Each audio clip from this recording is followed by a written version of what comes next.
Bonjour et bienvenue dans les petits secrets de Valérie. Alors aujourd'hui, il y a quelque chose que j'ai vraiment envie de partager avec vous et qui concerne notre façon de communiquer et notre façon de voir la vie de façon positive, bien évidemment. Alors, vous savez que je suis enseignante de formation et que de plus en plus, dans l'enseignement, on parle de pédagogie de la réussite. Mais sait-on réellement ce qu'est la pédagogie de la réussite et la pédagogie de la réussite ne doit-elle s'appliquer que dans les écoles? Eh bien, la réponse est non. La pédagogie de la réussite, c'est quelque chose que vous devez utiliser au quotidien.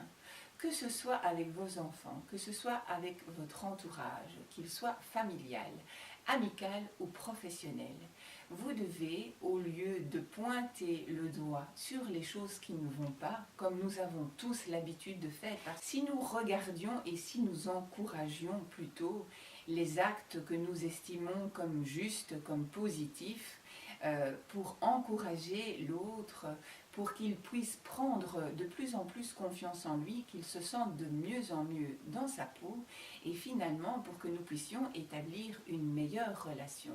Parce qu'une personne à qui vous envoyez des messages positifs vous les rendra forcément de la même façon. Et donc tout le monde peut être gagnant dans cette situation. Je vais prendre ici un exemple très simple. Lorsque vous parlez à votre enfant, ne lui dites pas « tu es un idiot », mais dites-lui plutôt « tu t'es comporté ici comme un idiot ». Là, vous ne l'identifiez pas à un idiot, mais vous identifiez son comportement qui a été un comportement idiot. Et la façon dont vous vous exprimez va vraiment faire toute la différence au niveau de son ressenti. Vous devez encourager vos enfants dans tout ce qu'ils font de bien et de positif.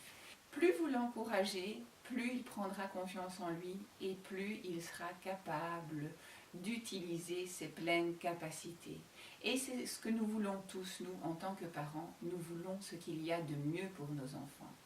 Mais pas seulement pour nos enfants. Si nous n'avons pas d'enfants, si nous avons fait le choix de ne pas vouloir d'enfants, ou si nous n'avons pas encore d'enfants parce que nous sommes encore trop jeunes, eh bien nous pouvons utiliser cette pratique au sein de notre entourage. Et comme je vous l'ai dit, qu'il soit familial, amical ou professionnel, nous pouvons utiliser cette pratique. Je vois au sein de la société dans laquelle je travaille tellement de frustration, une tellement mauvaise communication, que finalement, on peut le dire, la plupart des gens sont vraiment courageux, sont vraiment travailleurs, mais on les brime tout le temps et on leur met toujours le doigt sur ce qui ne va pas, au lieu de finalement les encourager à changer peut-être d'attitude si quelque chose ne va pas, à les encourager plutôt que de les juger et les juger de façon négative. Alors voilà, c'est ce que j'avais envie de partager aujourd'hui avec vous. Commencez à mettre cela en application dans votre vie et vous verrez vraiment votre entourage devenir plus confiant, devenir plus heureux et puis vous aussi, vous obtiendrez de meilleures relations avec ceux-ci. Je vous dis à très bientôt dans les petits secrets de Valérie.